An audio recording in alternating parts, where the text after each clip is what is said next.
Okay, hi. Better? Mm-hmm. Okay, I can't see you, but I'm glad you're here. Thank you so much for being here. If I have not met you, I am Catherine Pethick. I have two loves in my life. One is food and cooking food for myself, but also especially for other people. And the other is yoga. So I have spent quite a number of years training. I've worked as a professional chef for about 40 years. I've been a yoga teacher and therapist for a long time. I've been teaching for, oh my gosh, I don't know how many, 23 years now. And I'm an Ayurvedic yoga specialist, which means I have trained in Ayurveda so that I could support people in their lifestyle and in their optimal health. So it's about yoga in part, but it's also about finding our optimal balance of health. And so our menu today is focused on the foods that we would have in summer to try to ease the way for good digestion and good health. So you all have gotten the recipes and you got a dosha quiz. And can you let me know if you're familiar with Ayurveda? I'm And I'm not. I No. A couple no's. No. okay, well I'm glad you decided to give it a try, even though you were unfamiliar with it. Ayurveda is a holistic and integrative practice of medicine that is the sister science or the overarching science of which yoga is a part from ancient India. Because it is a holistic and integrative practice, it incorporates a lot of modern day things too. It's not just all limited to things that had been discovered a long time ago. And it's essentially, it recognizes 5 elements. So in a way, it's a little similar to Chinese medicine because it recognizes certain elements. And I won't get into it too far, but the 5 elements are ether, which is space, air, fire, water, and earth. And they go from the most dispersed to the most solid. In the summertime, especially here's a really good, this last few weeks, but a great example of the elements of summer. It's considered a moist heat. And so the menu that I've chosen, the foods I've chosen are foods that would help us balance that moist heat of the summertime. The way that we balance is by using foods that have the elements that would pacify any disturbance of that overheating, overexcited kind of.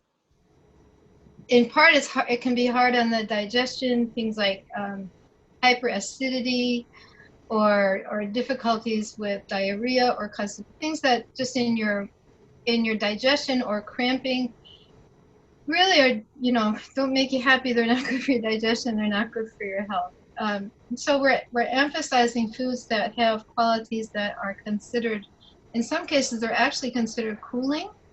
But in some cases, also they may not be directly cooling, which would be like considered a refrigerant, but they're foods that will balance our tendency to overheat. So did any of you do the dosha quiz? I'm Yes. just curious. Bunch of Okay. yeses? Yes. So Carla, can you figure out how many vatas? How many came up with a total number on the quiz that told you were vata dominant?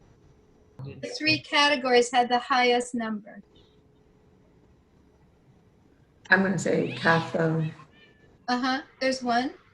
Kapha, okay. 1 kapha. Looks like we have 3 pitta. Okay. And that is all we have right now. Okay. So that's good. That's good. So the thing to remember about doshas is that we all have all of those 5 elements in us. It's just that 1 or 2, usually 2, are going to be dominant. Rare that it's just 1.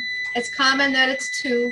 Very rare that it's 3 of those Vata, Pitta, or Kapha, like in terms of your numbers. So the highest one is going to be your dominant one. The second highest one is sort of the sister to that. Just so you know. So, all right. So, and they're all perfect. They're all good. That's bad. They just show us the direction that we're more likely to suffer from for some imbalances in our health. So, and we could talk about that more at length later. So I wanted to start today with making ghee. Ghee is made with unsalted, the purest butter you can find, which means it's organic. It means it has as little water as possible added to it. It's usually expensive. But when you heat ghee, and I'm gonna do it and show you, it becomes a very pure oil. And in Ayurveda, ghee is considered a very healing food, and so we incorporate it into our diet with our food. So I'm going to turn the camera so you can see less of me and more of the countertop and the stove. So hang on. Okay. So you won't see me so much, but I'm here. So this is the butter. And as we go along, I know if you were standing with me, you could see it even better, but I'm going to keep an eye on it and I'll show you as we go about the ghee. So I'm just putting it on kind of a medium heat to get going. Do you need me to go over the menu of foods I'm making today? Up to you. I could. I know that you know. One of the dishes is it's called the golden rice. And it's a basmati rice that's been well rinsed. You always rinse your basmati rice a lot, like 4 or 5 times at least. So that you get the water starts to run clear. And then it's going to go in this pot with water and coconut milk and some crushed lemongrass, some ginger, some turmeric. And it's going to simmer. But first it has to soak for like 20 minutes. So I'm going to put it in right now. It's already been rinsed to start to soak. So at the beginning here, you know, because this is like how I would do if I were in a commercial kitchen, you have to do all the preparation first. And I've already done most of not quite all of it, but most of the chopping and the sort of measuring things out to make it a little more time efficient for us. The hard part when I started thinking about this class was I wanted to do so many things. It was really hard to narrow it down. Because, you know, at this time of year, there's just the most amazing food available. You know, the farmers markets are just so awesome. What did you just put the rice into there? You have the recipe is for the golden rice. Yeah. So it's water, coconut milk. Oh, what you said. Okay. That was already in the pot. Yeah, I pre-measured it in there so I could just put it into soak. So it's just sitting in here. You can't really see it too well, but that's good. I got it now. Thank you. Okay. All right, so that's going to sit.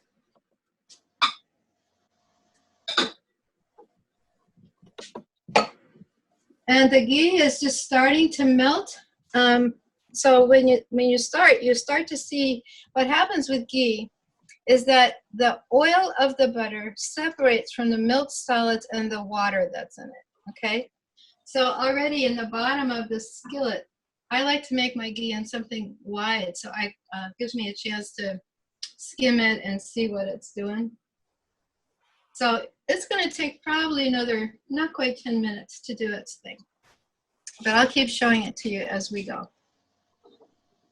And then I'm going to, our dessert, which is amazingly delicious, is roasted plums, and it has this maple coconut crunch on the top. So I'm going to put the sweeteners, which are, I use sweeteners that are much low in glycemic index for this. So it's a combination of coconut sugar, maple syrup, and brown rice syrup. And it's the big flakes of coconut, not the tiny grated coconut. So it's going to be really sticky. So I'm going to coat the coconut with this. Oh, the gee's starting to whisper. I don't know that you can hear it. It's not very loud. I'm going to be quiet. See if you can hear it.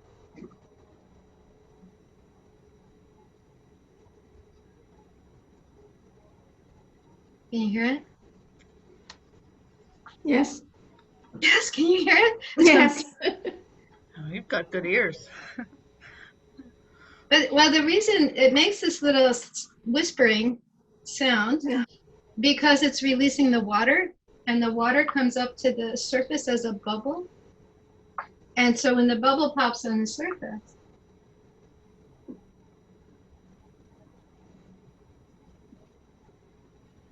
oh, it's of course I take it off the heat and it stops.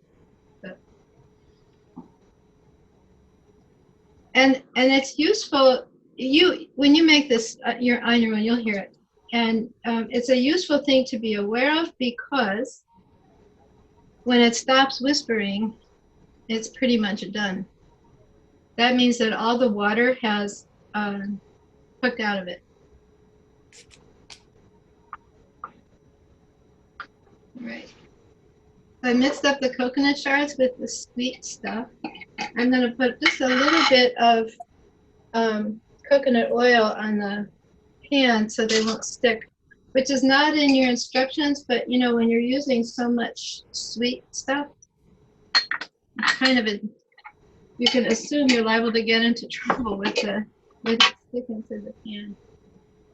Oh, it's really loud now. You hear it?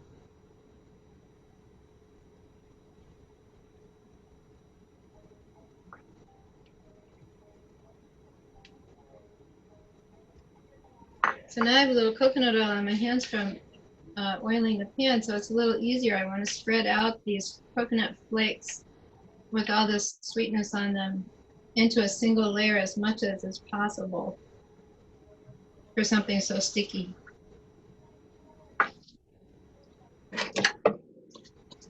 Is that going to turn into like a bark texture and you'll break it up, or will it stay kind of Yeah. separate? Yeah, it does. It turns into like a bark texture, and then you break it apart. And it's gosh, it's so nice to have it around. It's this special little treat that you know is low glycemic. So, can you hear the ghee? It's actually loud. I can't.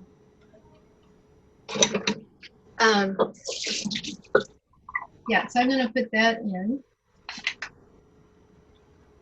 It just goes in at 300 degrees. This is also a little shredded coconut to top our rice though, when we get to that point.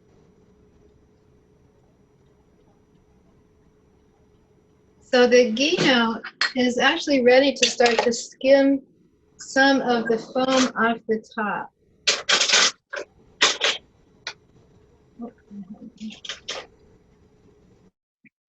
I'm going to try to show it to you because it's really separated now. So can you see? I don't know how well you can see it. Yes. But it's got this foam on the top, and we want to just skim that off the top, because that's just the stuff from the separation of the oil that is part of what makes butter turn rancid over time, right? So you want to take that off because ghee actually holds really, really well for a long time, almost indefinitely if it's in a closed container. In the summer, if it's really hot, I might not leave my ghee on the countertop, but most of the time you can. I mean, if it's 90 degrees in my house, I'm probably going to put the ghee away because I don't want it to get adulterated in some way. But generally, you can just leave it out. I cover it, of course, so it doesn't get contaminated with anything. So I'm just skimming the foamy part.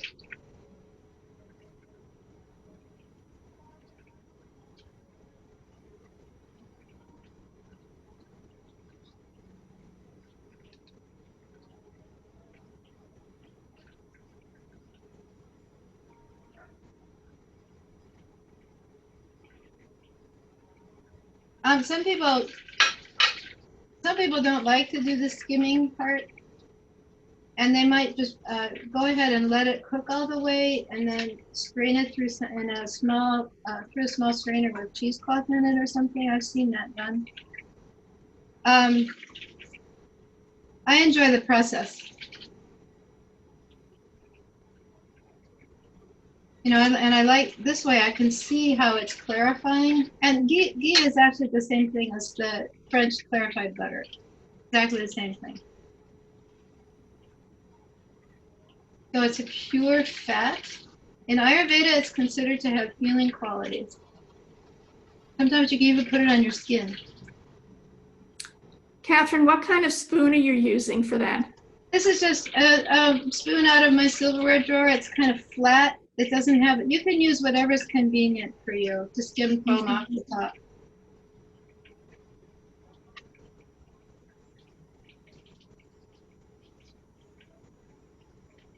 I'll give it a minute. And what will happen in a few minutes is you'll also start to see like golden bits on the bottom of the pot, and that's the milk solids that have sunk down that are, you know, detritus. You don't want them. So the other thing with ghee is for some people, and I'm not telling you to go out and do this if you have a lactose intolerance, but for some people, ghee is much more digestible than other milk-based products would be because you're taking the milk solids out of it. So if you had a severe allergy, don't mess with that. But, you know, if it might just, what I'm saying is it might be more digestible if you're a person that has some intolerance to milk products. Needs a little bit more time. It'll turn a very beautiful golden color.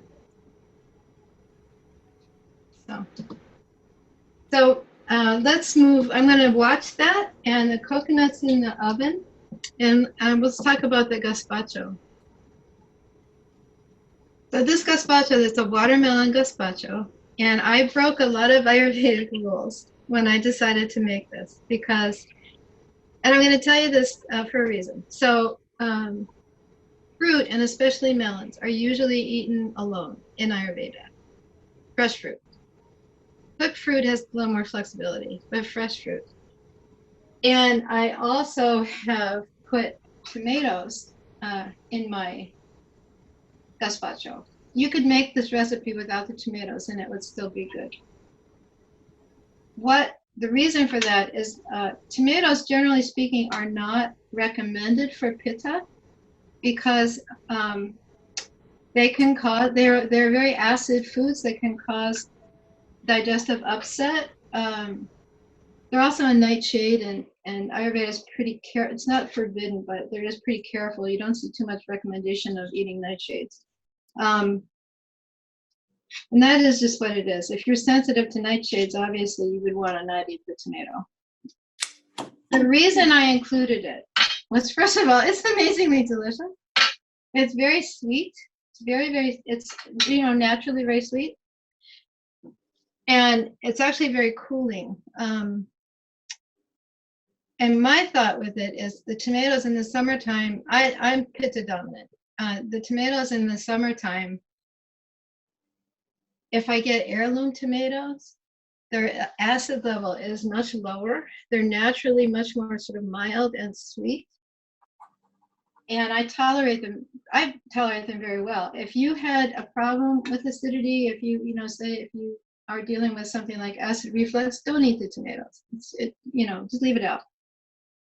But this is a particular amazingly delicious food that celebrates everything that is summer.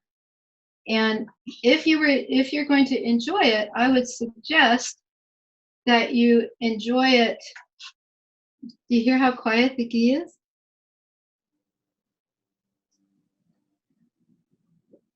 There's not a sound, not a whisper. I'm going to turn it off.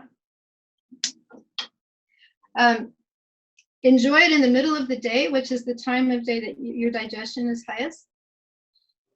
and just enjoy it. Like, don't try to have it as part of a bigger meal if you have any sensitivities at all with digestion.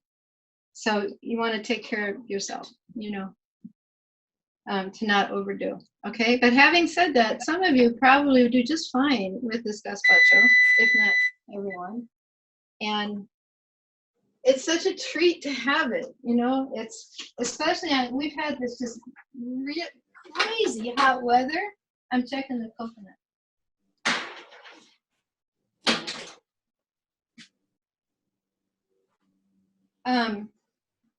And that gazpacho on a super hot day, it just goes down like, ah, you know, it's very light.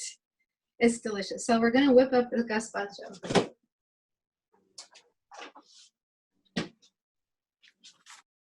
So if you want to look at the recipe, you can. I've already done the chopping because it's a little time consuming.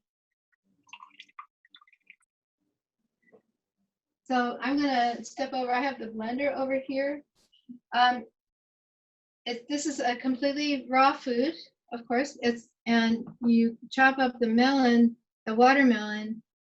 I use a seedless melon, of course, because otherwise you'd have to deal with all that seeding. Like a what do they call it? The sweet. Anyway, so some of the melon gets pureed into a fibrous juice, right? And then you just add all the rest of the stuff in it, or add the juice too. So I've got in the diced veggies on your recipe, I wrote to dice them 1/2 inch, but really I do it about 1/4 inch. You know, I realized as I went back and kind of rethought it, I like it more like 1/4 inch so that it's very fine. So in other words, if I'm eating my gazpacho with a spoon, when I pick up a spoonful, I get more than one thing on the spoon. You know, I get a nice variety of all of it. So this is very quick. I'm going to do the watermelon in the blender over here. That'll be noisy.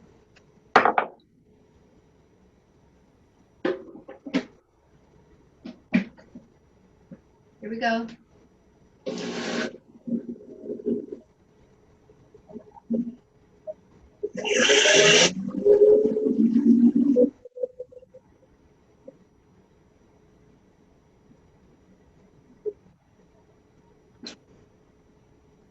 All right, so it's just made it into juice. And then in this bowl, I have a little bit more of the melon, and it's all in quantities in your recipe. A little bit of some heirloom tomato, some green and yellow peppers, some cucumber, a tiny bit of scallion, lime juice, fresh grated ginger, salt. And that's all that's in it. No fat, no added fat. So you just add the watermelon juice. Give it a stir. It's very pretty. That's the other thing. It's such a celebration of color. You know, our food needs to bring us joy. You know, we don't eat just to survive. I mean, we do, but we can also eat because it gives us vitality.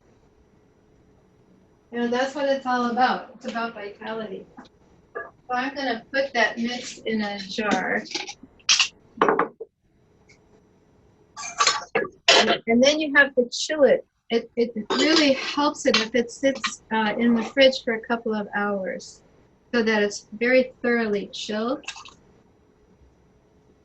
And it doesn't really keep, you know, all the natural acids in all these fruits and vegetables are going to deteriorate the fiber over time. So by tomorrow, this wouldn't really be nearly as good as it is today. Would be fine for dinner. It'll be great for dinner. But it's not a keeper. You know, it's not one you make and then serve the next day. So. All right.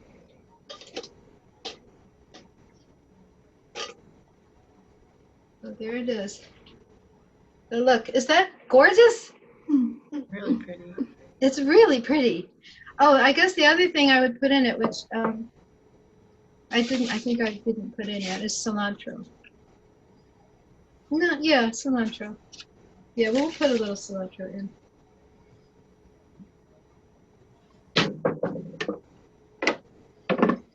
Right. So we'll just chop up a little bit of that. Just so cilantro. You'll see a lot of these recipes are using cilantro. So if you don't like cilantro, substitute mint or parsley or whatever feels appropriate to you. But cilantro is one of the foods that in Ayurveda is actually considered a refrigerant. And what that means is that it can help literally lower your body temperature. That's good to know. I mean, and some people, you know, it's one of those things where some people love cilantro, some people tolerate cilantro, some people hate cilantro. So if it doesn't agree with you, don't eat it. It's okay. And just use, you could put parsley, you could put mint, you could put basil in there, would all be good. And you know, this is an interesting combination. So you'll see that while I've said, and I've sent you also a document that talks about Pitta and the 6 tastes, and it tells you that the 6 tastes you want to emphasize, or the 3 tastes out of the 6 that you want to emphasize in the summer, or if you are having some kind of Pitta discomfort or disturbance, are sweet, bitter, and astringent. In this Gazpacho, you have sweetness from the watermelon, certainly. You have some sweetness from the heirloom tomatoes if you use them. You have astringency from the cucumber and from the cilantro, and bitterness from the cilantro. Bitter is a hard taste to find in our diets. We Westerners tend to avoid the bitter taste, but it's one of those tastes that is extremely good for your digestive capacity. So, you know, try not to avoid it to the point you can enjoy it. And it'll be in other places. But each of these dishes has all 6 tastes in them, just in different, they all have a dominance of sweet, bitter, and astringent. Okay? And you always want the 6 tastes in your meal because that's how your body is going to be the most harmonized and balanced. I'm putting the special in here. Here comes the ghee.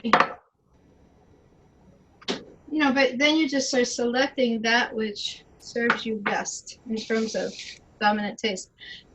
Oh, look at that. Mm. Is that pretty? Say yes. Yes. Yes. Yes. Okay. It's still got a few little bits of foam on the top. So I'm going to use my little mesh strainer. Try not to make a mess here. Look at that! Look at the color of it. Oh my goodness. It's just heavenly. Oh. So see what was in the bottom? The golden, like toasty bits? Well, that's the milk solids. They're picked up and set down on the bottom of the pot. You don't have to strain it, but if you have something like that, and I don't know, I don't want to spill it, but look at that. Like, it just looks like really good stuff. It is really good stuff.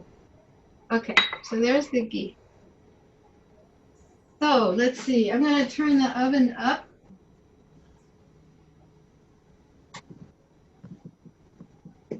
If, as we go along, if you want to send a question to Carla about, you know, anything that we're working on, I'll answer as much as I can while I'm cooking. We had Faye put her quiz score in the chat too. She had the highest Vata, 12. Okay.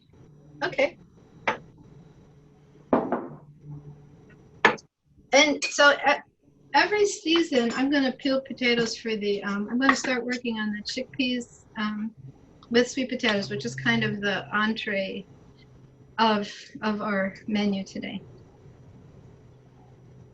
So I'm going to peel them and chop them to get them ready to go. So every season would have a different elemental balance, right? Makes sense. You know, in the summer, we know it's a Pitta season because it's hot, and that our heat here, especially toward the southern part of the country, is a very moist heat, very humid. So those are very strong indicators of the Pitta's elements of fire and water. Fire is the dominant element, but it tends to be a wet heat rather than a dry heat. We have a question about what is the difference between the three types? Right. So that goes right to the elements. So of the 5 elements, starting from the most expansive to the most solid, are ether and air, fire, water, and earth.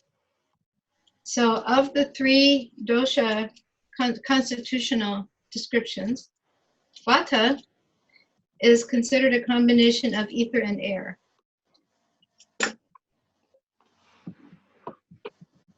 Vata season, if you think about what are the qualities of that, what are the qualities of ether and air? So ether and air would tend to be, I think of ether, when I'm trying to think of the qualities, I think of outer space. It's cold. It's really cold. And it's light. And there's a lot of movement. Wind, a cold wind, is a really good example of the elements of Vata. Our Vata season here usually starts in the fall when the leaves dry up and start to fall off. They literally fall off the trees. And it can be very dry and irritating and kind of dusty even, you know, from just all the stuff the leaves are turning brown and falling. And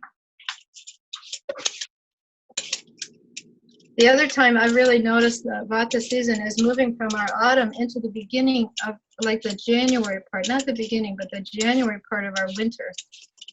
If you know how often in January you get these really cold, bitter winds that blow, and no matter what you do, you know, it's hard to get warm. You're bundled up. So that's another climate example or seasonal example of Vata, of those air and ether elements. Pitta, as we've said, is fire and water. So Pitta's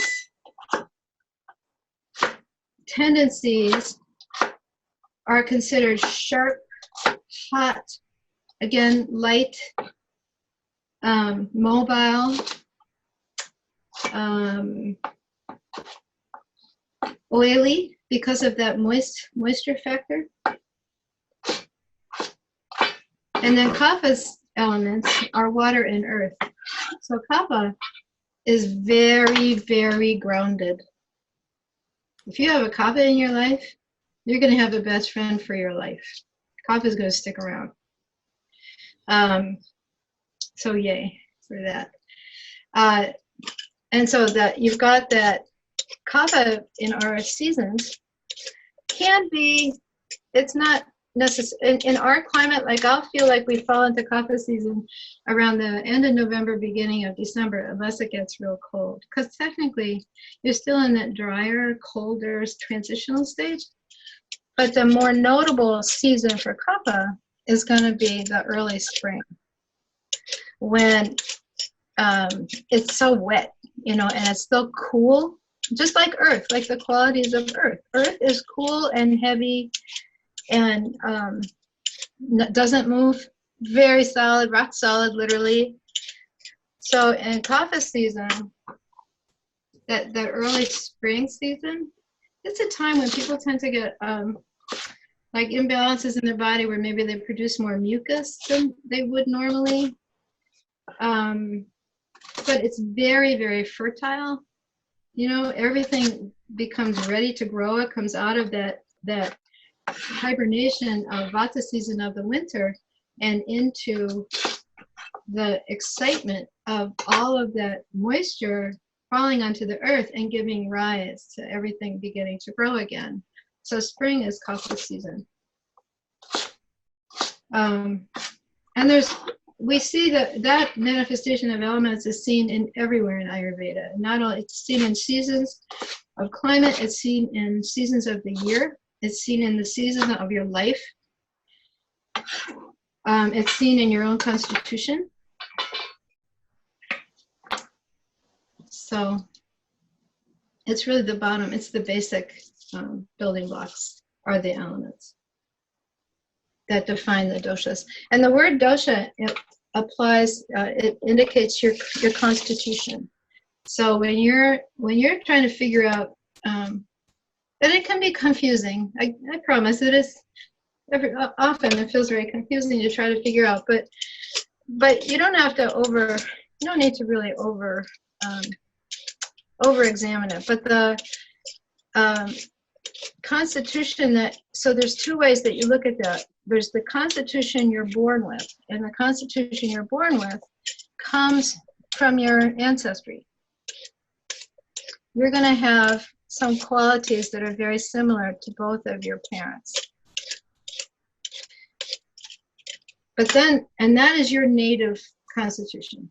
But then there's the constitution that you get that describes more of where are you at right now. So for example,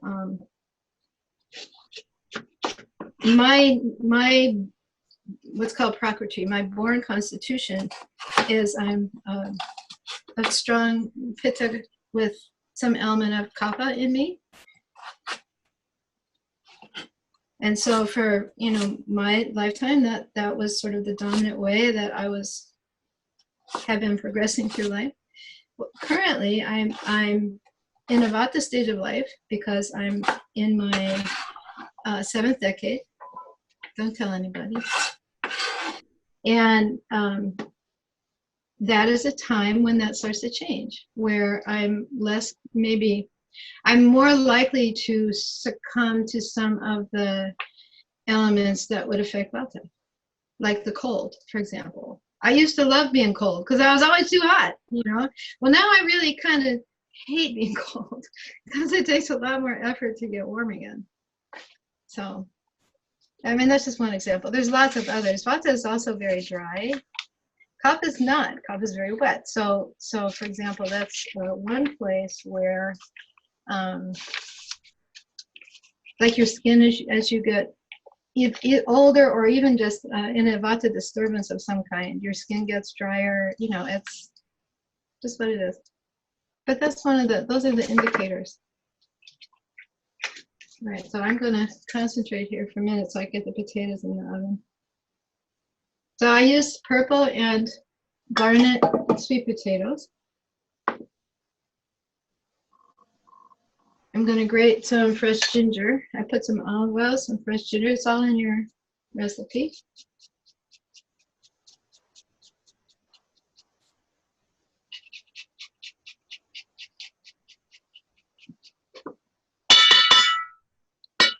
Some coriander. Coriander is another very healing spice for Pitta. Oh, coriander is the seed of the cilantro, right? It's the same plant. So again, it's considered a refrigerant. And a little bit of salt.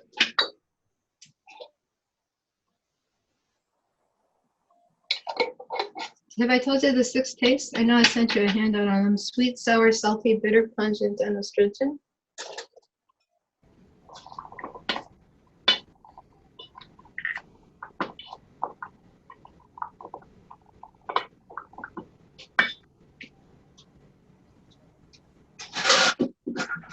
So potatoes are going to be ready to roast. So these, I don't roast that much in the summertime, but one of the reasons I wanted to include this recipe is that you can also make it with sweet potato, or you can make it, for example, with butternut squash, which also tends to be a sweet taste. And when you roast these vegetables, they get even sweeter. Have you noticed that in your cooking? Yeah. when you roast things, they're whatever their character are might be, even beets or meat or whatever, it gets sweeter.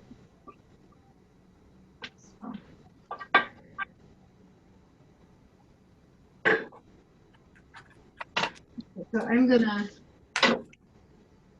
grab one more thing. We're gonna do one more piece before I put them in the oven. I'm gonna put them in together.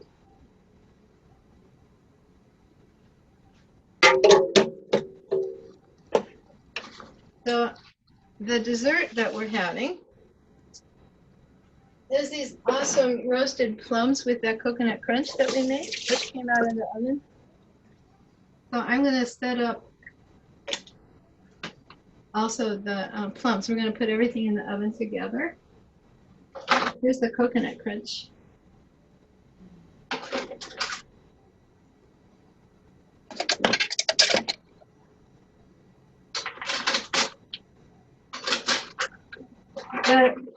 So see, it did get like a bark. Part of the reason I like to put that little coating of coconut oil on the bottom of the baking pan, which I don't think is in the recipe, but because it's something I just do without, I hadn't really thought about it, but is so that you can get it off the pan when you take it out of the oven, because once it cools, of course, it's going to stick. So we're going to put the plums just cut in half, take out the pit.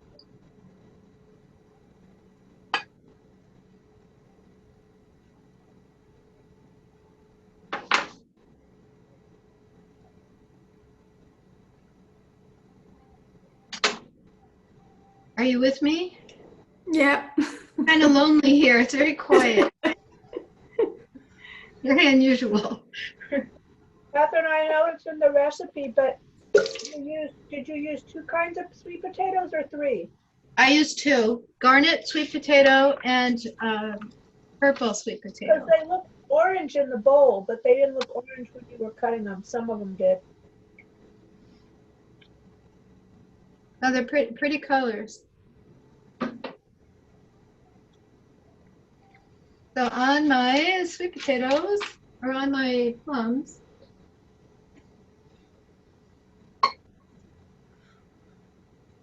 just a small amount of, I don't even need that, well, I'll mix it. A little bit of coconut oil.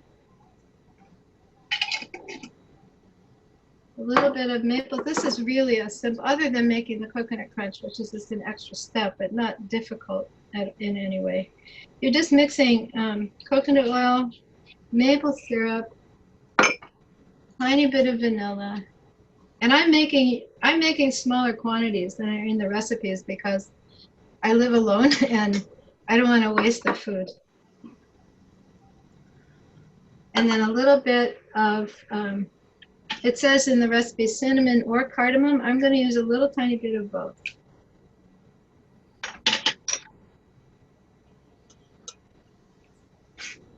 So,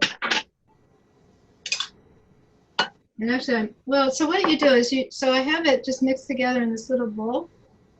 I'm going to pour it over the top of the 4 plum halves, but then I'm going to kind of massage it around them. So I'm just going to rub them a little bit all around their skins, like so. And then put everything in the oven.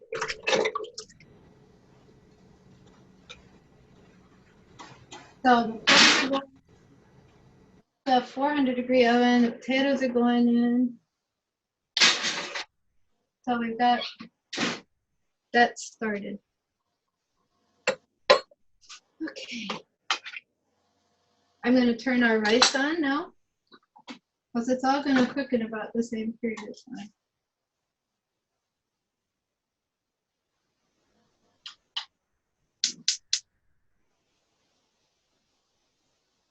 So when you're doing this stuff, you might, maybe you're just doing one dish at a time, and you just I just wanted to show you so many things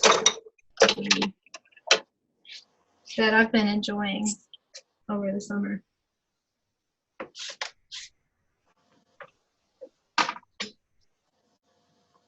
All right, so the next thing is the arugula and pumpkin seed pesto.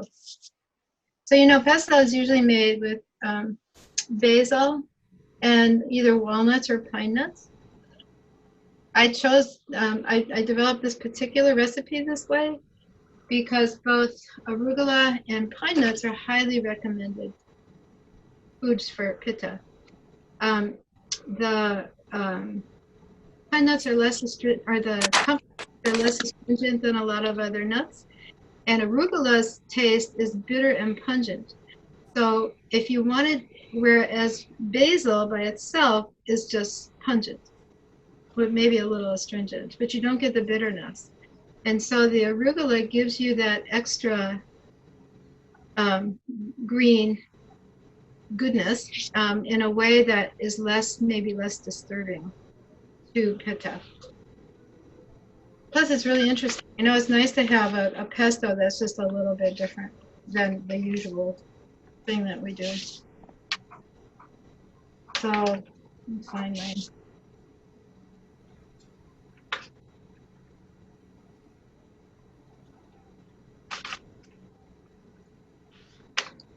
Did you say you can't see us?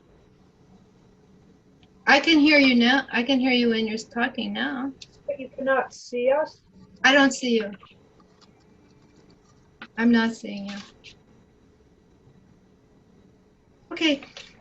So the pesto is, but maybe later we could put you all on the whole view, because I'd love to see you. So the pesto is the arugula. It's 2-to-1 to basil, so you still get the basil flavor. The pumpkin seeds are toasted. I put some instructions for that in the recipe. I deliberately made this vegan because I just wanted to experiment with that. And so, oh, well, this arugula is not going to spoil quickly, whoever sent that question in. I usually buy I buy all kinds, but for this I bought baby arugula, and it tends to keep for at least a week in the fridge. It's in a plastic tub. So I use nutritional yeast instead of a cheese, because aged cheeses are one of the things that if you're Pitta sensitive, you would avoid aged cheese, especially in the middle of the summer.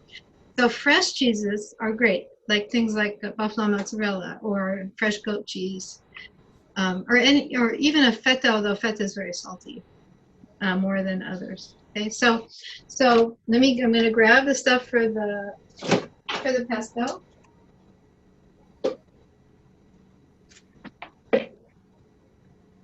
So I washed the arugula just to freshen it up, and I've got my pumpkin seeds. I've got some nutritional yeast. I liked it. I'm not, you know, generally I'm not really driven to eat nutritional yeast for any particular reason, but in this I wanted to see how I liked it as a substitute, and I did like it. It doesn't taste necessarily cheesy, but certainly it's got a little bit of that flavor. Plus, it boosts your B vitamin intake. You know, seems to work pretty well. Okay, so I'm stepping over to the Cuisinart. You can make pesto in a blender if you don't have a food processor in your home. You'll just probably do half of it at a time instead of trying to run it all. Food processor motor is a little stronger. So this is the arugula and the basil washed.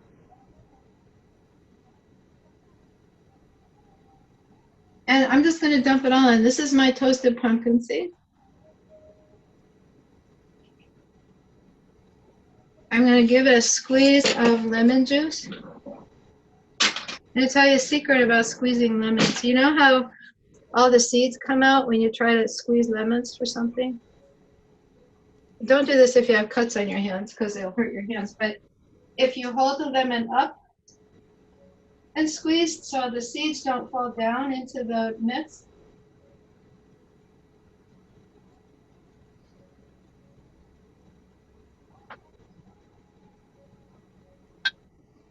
a little bit of salt. I'm not going to add anything like black pepper to this, because black pepper, it doesn't need it because the arugula already has that peppery taste. And also, black pepper is pungent, so it's a fairly strong, pungent flavor. Here's the nutritional yeast. There's 2 tablespoons of this whole thing. It's plenty. I don't want to overdo it because otherwise it'll dominate the flavor. And then the olive oil. So when you're making pesto, you do the olive oil through the, if you're using a blender or a food processor, you're just going to pour through the lid.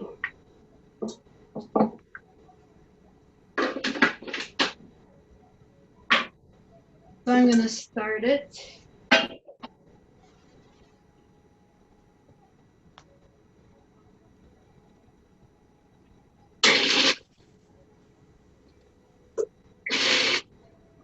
Turn it up.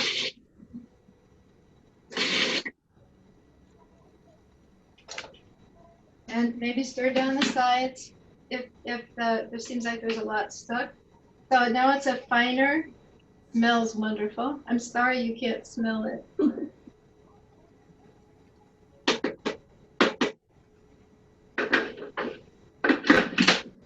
And then I'm going to start to drizzle the olive oil in. And I gave an option in the recipe between 1/4 and 1/2 cup. So you can do what feels right to you. You want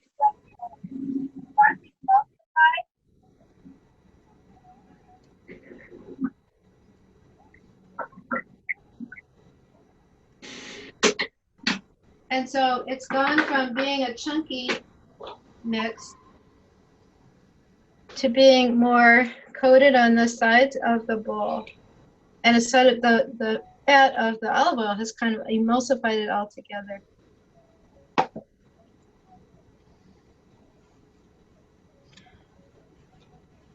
We have 2 questions now that the food processor noise is done.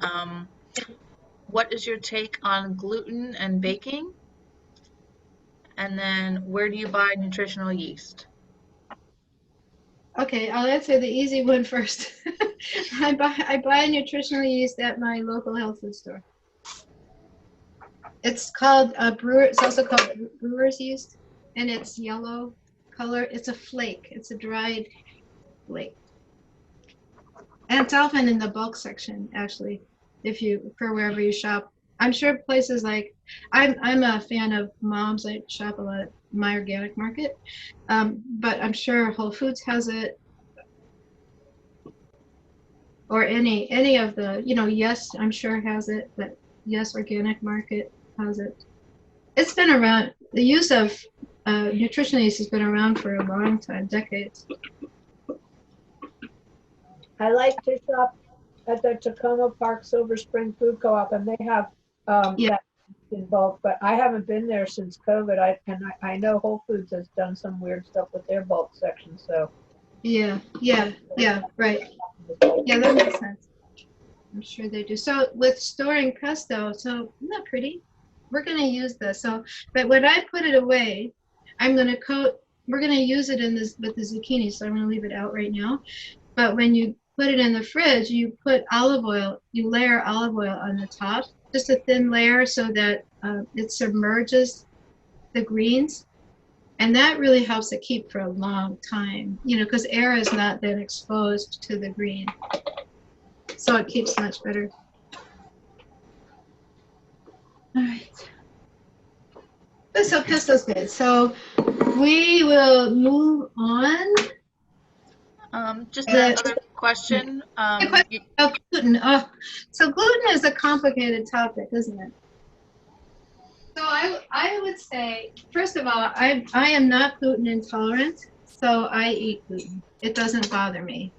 It doesn't have ill effect for me. There's been such a strong thing about gluten now for the longest time. So sometimes people, they don't have an illness that would forbid them from eating gluten that could be life-threatening, for sure.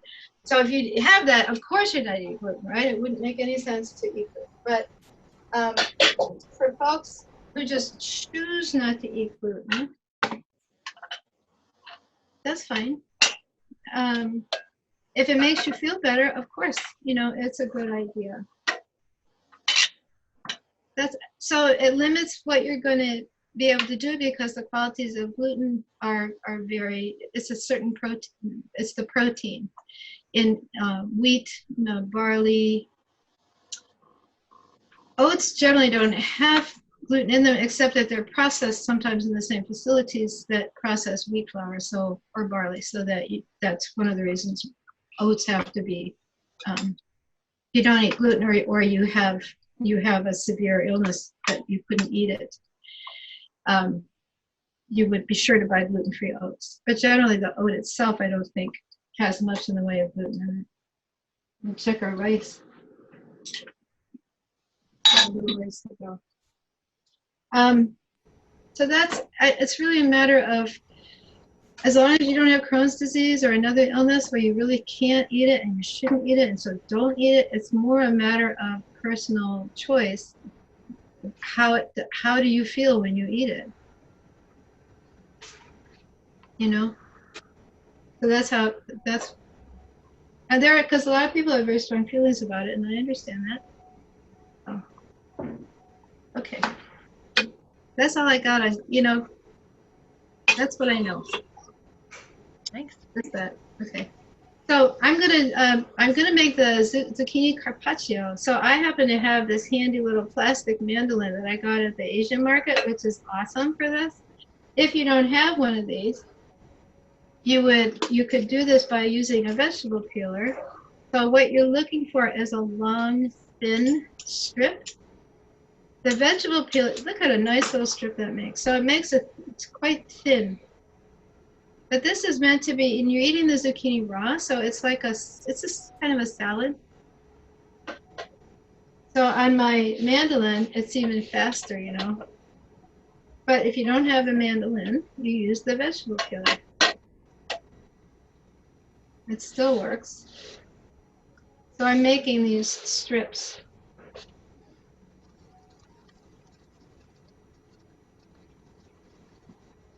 You just cut off the end. You can use the other end as a handle, whether you're using the peeler or a little mandolin. This I can adjust the thickness of the slice. You can adjust the blade. But like I said, you could also use your vegetable peeler. I've done it that way too.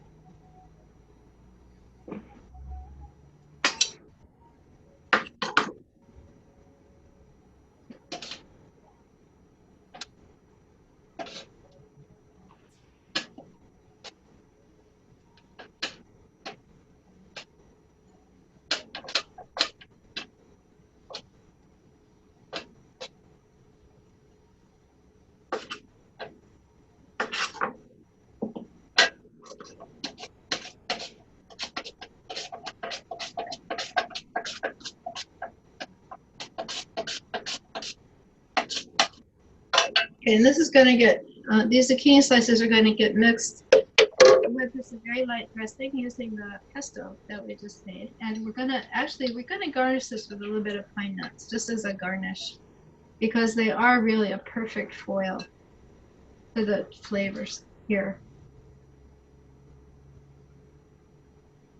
So, let me get my pot.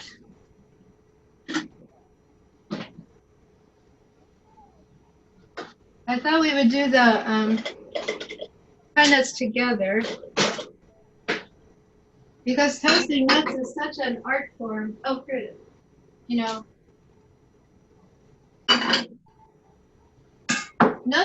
Because nuts are so oily, they go from nothing to burned in like 20 seconds. No, they just hit a certain point where it's over. So you have to be very vigilant with them.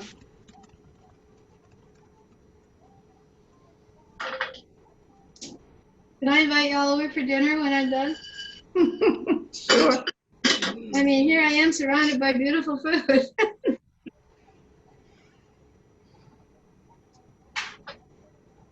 What's the address? I'll send it. I'll send it if you want it. All right, so I'm going to be really mindful about those pine nuts while I get ready to do the rest of my dressing on this zucchini carpaccio.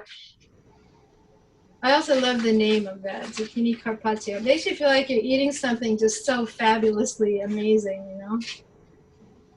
And it is. It's good stuff. It's good stuff. Good use of too many zucchinis in the summer. The qualities of zucchini, they're a little bit sweet. They're definitely astringent. Definitely have quality of astringency, which is good for Pitta. I'm actually going to take some of these slices and make them longer by just slicing them longitudinally. I have enough zucchini carpaccio here for the neighborhood. That's why you should come over. They have that little bit of, they don't always have it, but sometimes they have that like sort of almost sticky little. Yeah, they do. They do. And they're, you know, that's, I guess that's something too to think about is what are those tastes, you know? What does astringent taste like? So, let me turn the rice down slightly. It's boiling away. Astringent would be like if you ate a green banana and you know you go, like the roof of your mouth kind of clings or something. So astringent foods are found, certain greens are quite astringent. Spinach tends to be quite astringent. Raw zucchini is a little bit, not enough that it makes it cloy to the top of your mouth, but it's definitely a little bit astringent. But then we're going to dress it up because we're going to give it the arugula pesto.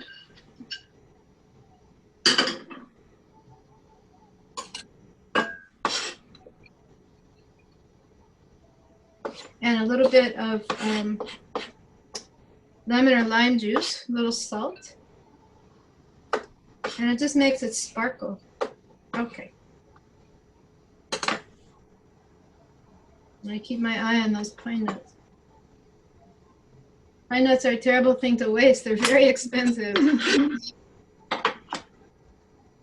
And you know too, when you toast a nut, again, I think you're sweetening it a little, you know, you're transforming some of the taste quality, because you can even start to smell the difference in it. Okay, so here's our pesto. So of course this pesto already has olive oil in it. So it's our recipe calls for about 1/3 of a cup. And then a little squeeze of lemon or lime juice. I'm going to put, since I have lemon in the pesto, I'll put lemon in the salad. But the difference with lemon and lime, they're both sour tastes. But the digestive effect of lime is a little different. So lime is actually considered a good sour for a Pitta dominant. So in the hot weather, instead of putting a slice of lemon in your water, put a slice of lime in your water. Because its digestive effect is sweet, even though it's a sour tasting fruit. That's just one of those mysterious things that Ayurveda knows from centuries of looking into these things. So my pine nuts, see, they're just starting to turn color, if you can see. I'm going to turn them off now because the pan is hot and they're going to keep toasting in the pan for another few seconds before I take them out. What was the question? I was very good Cuban chicken soup. It's really good and it's really greasy with chicken fat, but you always squeeze lime into it and it sort of cuts that grease. Sure, yeah, sure would. Yeah, for sure, the sour would. But it's lime, not lemon. And so I just, when you were talking about the lime. Yeah, no, I wasn't familiar with that. What did you just put in? Just a little salt. So I've got the pesto, the lemon juice, and a bit of salt. And we're going to add some herbs, our oven stuff. Woohoo! It is done. Oh my gosh. Make sure the sweet potatoes are soft. Wow. Yeah, they're good. Look at the plums. Mm. Look at that juicy stuff. Oh, ooh, yum. Yum and yum. They're still not quite done. It's a feast. I know. It is. It's an amazing feast. Gosh, I'll have to invite the neighbors over and sit in the front yard and have a feast. So the nice herbs that go with this zucchini carpaccio are chives. I'll use the herbs as a garnish actually, and set it up on its plate. So mixing in the arugula and the lemon juice and the salt.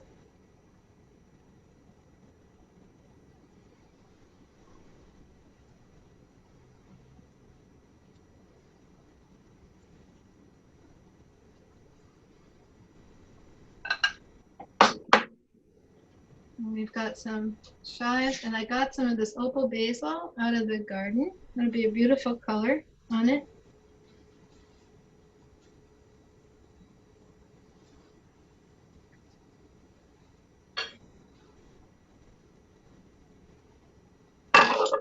We're almost getting there. It's all going to come together really quick now because we got all these pieces.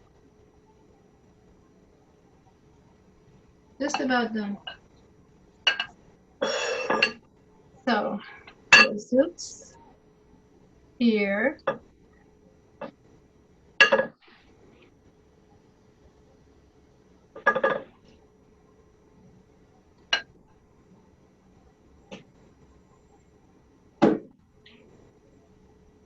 And we'll pop up the chive. So chive is an onion, you know, it's a little pungent, but it's very mild. So that goes over the top. Oh, and then this also gets, I forgot.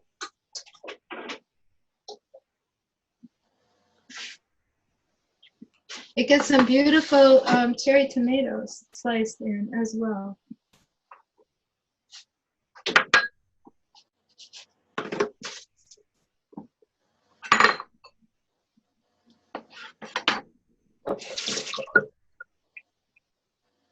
So some of these are little, these are also heirloom cherries. So they are fairly mild in terms of their acidity.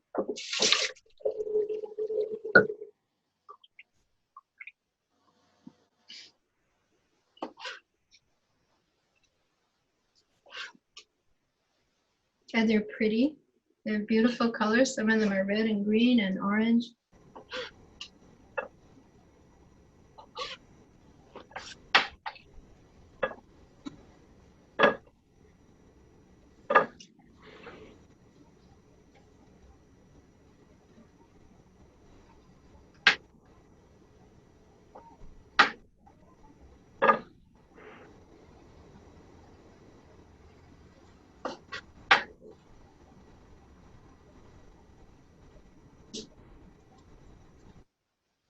And then I have this gorgeous opal basil. And I've got also to garnish this with some sunflower sprouts, just to give it, you know, a little more texture and interest around the sides. You could put the sunflower sprouts down around the edges first, and then it would be nice too. But since I didn't, I'll just toss them in here like that. Did you sprout the sunflowers? No, I bought the sprouts. I suppose you could if you had seeds that could sprout. I don't know. I mean, I think probably commercial seeds don't really sprout. I'm gonna chop some of this basil too. There's basil already in the pesto, but still, just a little bit more color. All right. And to finish it off to something, you know, that just makes your heart sing.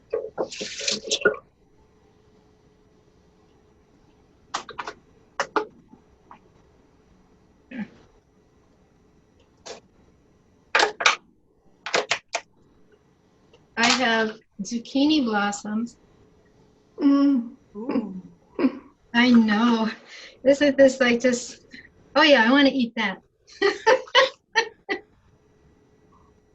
That's important. You know, that's really important. And so you can also, I mean, it's also nice. You can take some of the zucchini blossom. Here, I'll use this one because it's a little wilted. And slice it. So you also, in addition to all these other gorgeous colors, you have this brilliant yellow orange of the zucchini blossom. Mm. And they taste wonderful. No, that's like a gift from the farmer's market to us. Mm. Wow. Isn't that pretty? Beautiful. Yeah, and not hard, you know? Easy, easy. Okay, so.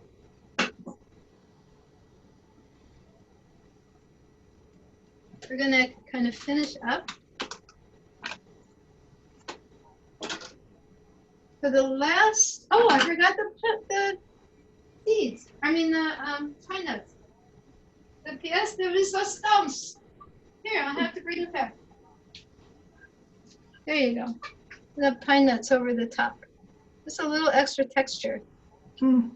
Nice.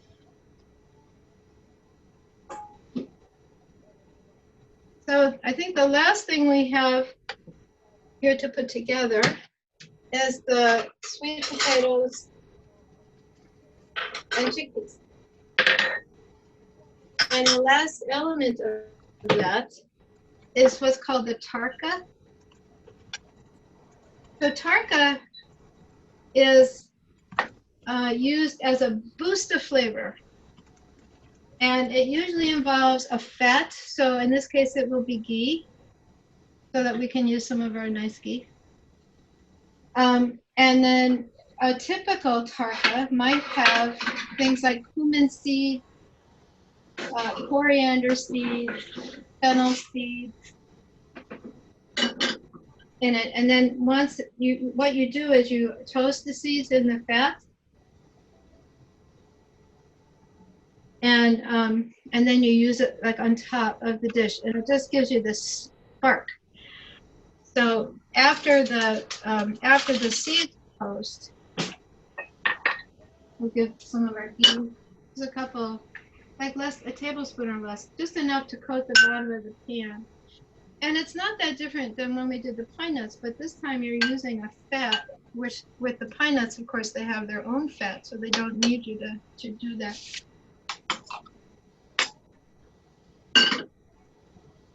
So in our case today, I'm grabbing the seed. I am going to use coriander. That's really good for Pitta. Fennel is sweet. Oh yeah, and a little cumin seed, which is more pungent. But here's the thing.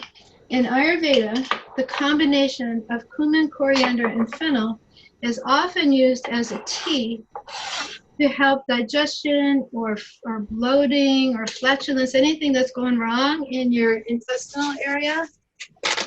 We make what we call CCFT, which is just an equal mix of coriander, cumin, and fennel seeds steeped in hot water. You can always put a little honey with it if you want.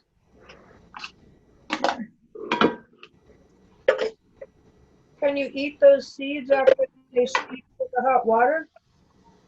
To make CCFT? Can you eat them? Well, not really, because they're going to get a little slimy.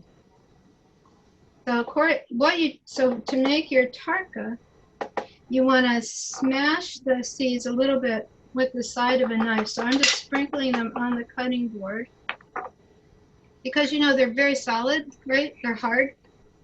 But I want, when I put them in my hot ghee, that's going to actually toast them and start to cook them a little, so they won't be quite so crunchy. It does have a little crunch, but not overwhelming. And so the hard ones are the coriander seeds because they're round, they're little balls, so they roll all over the place. And so you just want to use, I'm using just the flat tip end of this knife because you don't want to grind them. You just want to smush them a little to release their flavor. And then like with the coriander and fennel, you could also just use the blade a little bit just to break it up. This takes a minute. Whoop, see, they just get away. And then there's coriander all over the kitchen. Well, it's probably okay for the cats, you know. All right. So I'm gonna turn on the burner for the ghee. I got a little pan here. It only takes a few seconds. It's very quick. And they break pretty easily when you push down on them with a knife like that? Well, yeah, kind of. You have to use a little effort.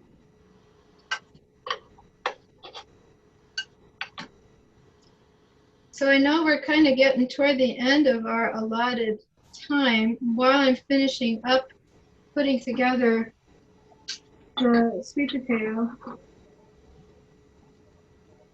and chickpea dish. Are there any, you want to talk about any other aspects of Ayurveda or cooking or this menu?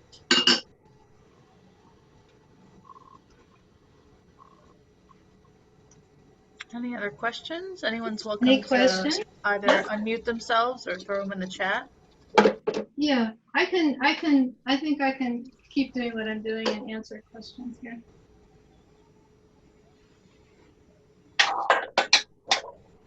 I have another question, but I feel like I've been asking a lot of questions if somebody else wants to go.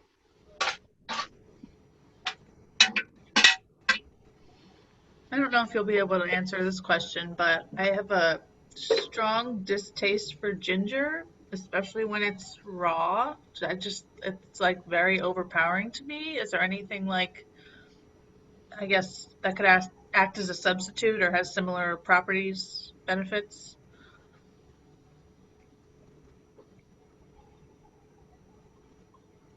So ginger's primary taste is pungent. It's foods that are spicy, like ginger is spicy, is pungent, considered pungent. You could just leave it out. Other pungents, I mean, there are other pungent spices. I think that ginger is kind of a unique flavor. But, you know, so black pepper is pungent.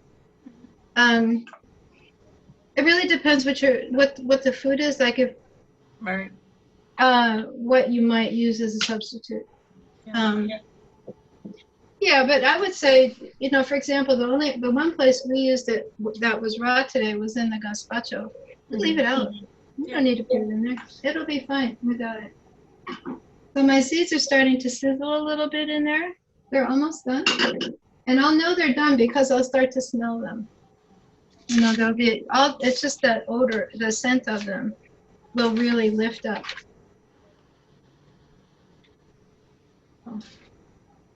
Did anybody, any other questions?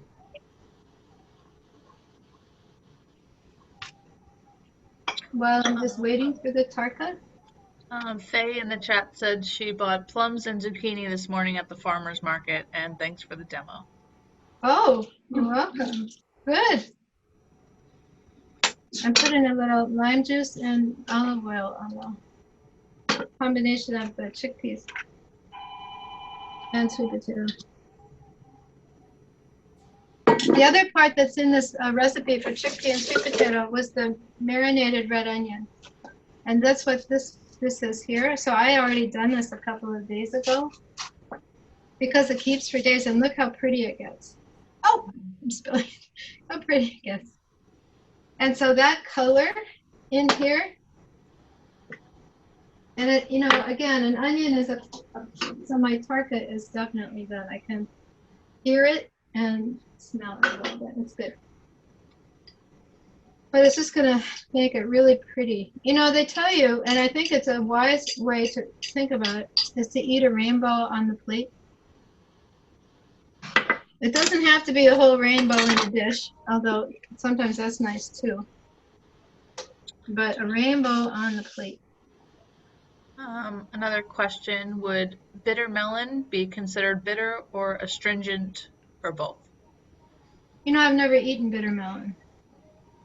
So I probably can't give you an accurate answer to that question. I would say if it's called bitter melon, I'm presuming it has some bitter taste. Is it? Yeah. Yeah, so I'm not familiar enough with bitter melon to actually, since I've never eaten it. I would suggest, I don't know, does it make your mouth react like astringent foods would act, like a green banana, but maybe less so? I'm just wondering. My goodness. Okay. Type it in the chat. Okay. Like a bitter lemon pith. That's bitter. That's big time bitter. Less, yeah, that's a taste I can relate to. So that's just a really serious bitter taste.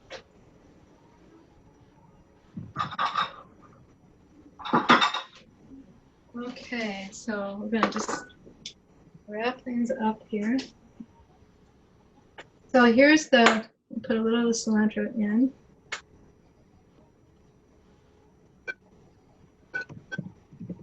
Oh, so pretty. Look at the colors. I like to use the two colors sweet potatoes just because it's so pretty, but you don't have to. And you could, like I was saying earlier, you could also be using butternut squash. So as we get more towards September, this moist, wet heat of the summer becomes a heat that really feels like it's drying to us because we've been hot for months, you know. So here goes my Tarka on the top.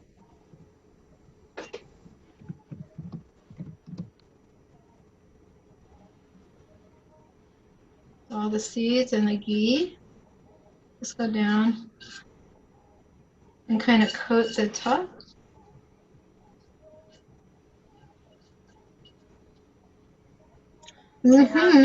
Another question, and then maybe if you want to mention what other resources we sent around to them before today's class in the email.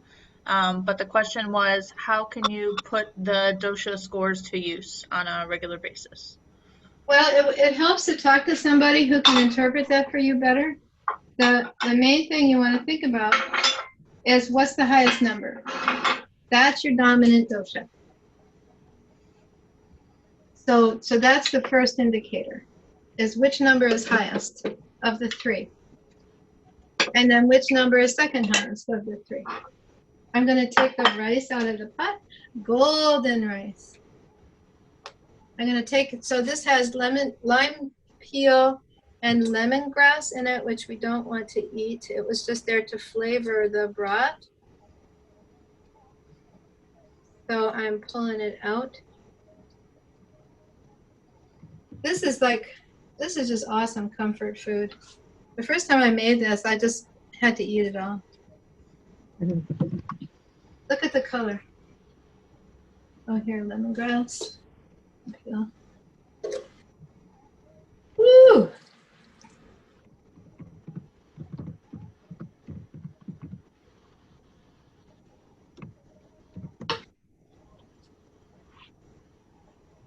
Okay. And I'm going to put a little green on top of that just to make it sparkle a little of the cilantro.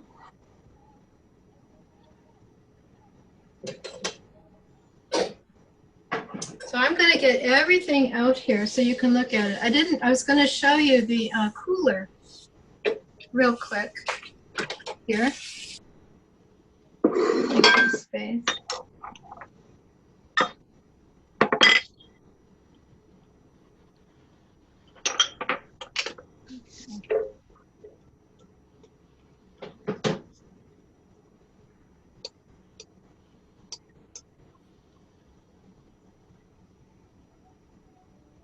I want you to see this gorgeousness.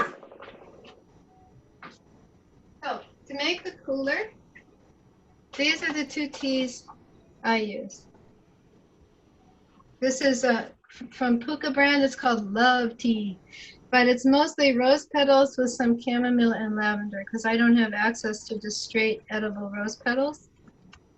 But it's a lovely tea. One of these, and then this is just hibiscus flower tea, just straight hibiscus from Traditional Medicinals. I see a question. Okay. 2 tea bags plus 1 tea bag in your teapot. So 2 to 3 cups of boiling water or very hot water so that it's steep. And then, oh, there it is. I'm going to get the plums out. And then you're going to fill a quart container, like a pitcher or a quart jar, up to the top, and throw in a few orange. This is it. I made it in here. Isn't that pretty? It is so good. And I put wild tea, and here's the gazpacho. Look at that. I mean, we are living well here. Beautiful. And then so as it's cooling, once it's not that hot anymore, you can sweeten it. It doesn't take much. If you're going to put the orange slices in it, they offer a sweetness, and I usually put them in before the tea is cold. You know, when it's still warm. I'm pouring the juices of the plums here. Look at the color. Heaven. Okay. So the ideal way to eat these plums is while they're warm, with a scoop of ice cream, vanilla or ginger or something, and this crumble goes over the top. And you can always reheat the plum if you need to a little bit. Okay. And the crumble you just put in a closed container and it will keep. So, can you see? Plums, I don't have any ice cream on them, but they're delicious. Zucchini Carpaccio, watermelon Gazpacho, hibiscus cooler, golden rice,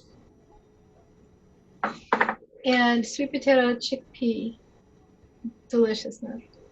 What a spread. Emphasis on lime, cilantro, coriander, sweet veggies, cooked in such a way that helps increase their sweetness. Some raw, but also cooked. You know, raw, cooked. Okay. And it's 2:34. You did perfectly. I do have one more request from everyone. If anyone's going to make any of these dishes, send us the pictures. We'd love to see our group efforts of making these awesome recipes. Yeah, I agree. And I'm happy to, you know, if anybody has other questions as we go on, Carla knows how to get a hold of me. She can always pass it along. If you want to talk Ayurveda, get in touch. Yeah. If you want to know more. Email with everyone afterwards, and okay. Thanks so much for all the demo. Yeah. Thank you So much. The only bad thing is we can't try it all now, but Sad. It's very sad. We can't sit down and eat it together now. I know. My kids are coming tomorrow. I'll feed them a splendid lunch tomorrow. eat the gazpacho now because it won't keep. Right. That's the deal. I know. I'll have to call one of the neighbors to help me eat it. Thank you, Catherine. Thank you. Thank you, Catherine.